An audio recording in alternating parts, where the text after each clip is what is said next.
Capital gain exemption under section 54 कौन से eligible एसेसीज हैं? Individual and HUF. कौन सी एसेट होनी चाहिए? Residential house property. नेचर क्या होना चाहिए इस एसेट का? Long term capital gain. अब इन्वेस्टमेंट जो हम न्यू इन्वेस्टमेंट करेंगे वो किस में कर सकते हैं? रेजिडेंशियल हाउस प्रॉपर्टी जो कि इंडिया में सिचुएटेड हो। मैक्सिमम कितना कर सकते हैं एग्जाम्पशन के लिए? Amount of long term gain. Long term gain का मैक्सिमम अमाउंट कितना एग्जाम्प्ट हो सकता है? या तो जितना हमारे को लॉन्ग टर्म कैपिटल गेन हुआ, या फिर और amount invested in new house property.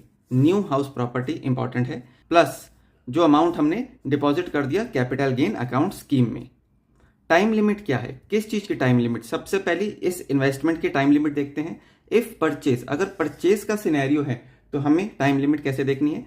Date of transfer से 1 साल पहले या फिर डेट ऑफ ट्रांसफर से 2 साल तक हम परचेज कर सकते हैं। अगर कंस्ट्रक्शन का सीन है तो डेट ऑफ ट्रांसफर से 3 साल के अंदर अंदर हमारी कंस्ट्रक्शन कंप्लीट हो जानी चाहिए।